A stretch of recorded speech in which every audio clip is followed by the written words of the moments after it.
कल्पना कीजिए, अनंत महासागर की गहराइयों में एक दिव्य पुरुष शांति से सो रहा है, लेकिन उसका बिस्तर कोई सामान्य नहीं। वो है 1000 फनों वाला जीवित नाग। ये है भगवान विष्णु।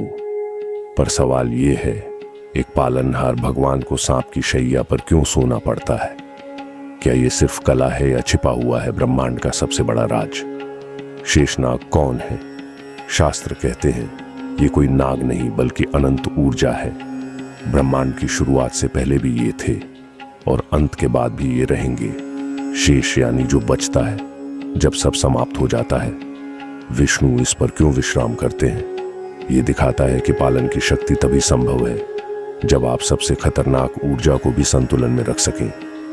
शेषनाग केवल शक्ति नहीं, प्रकृति की अनियंत्रित शक्तियों का प्रतीक है।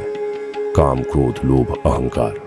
भगवान विष्णु इन सब के ऊपर नियंत्रण में विश्राम करते हैं। ये सिखाता है सच्चा ईश्वर वही है जो विनाशकारी ऊर्जा पर भी प्रेम पूर्वक विराजमान हो। समुद्र में क्यों लेटे हैं? समुद्र अंतःकरण और शेषनाग आत्मिक उथल पुथल।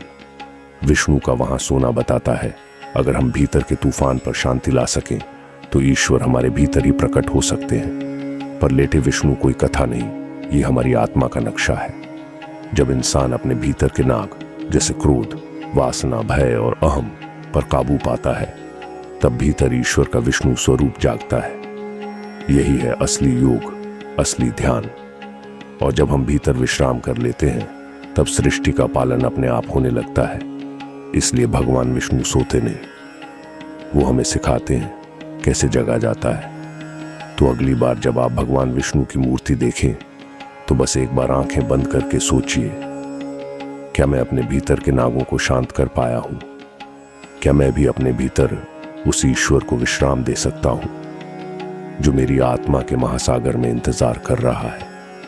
अगर ये वीडियो आपके मन को छू गया हो तो हरिओम लिखकर कमेंट करें और इस ज्ञान को आगे बढ़ाएं।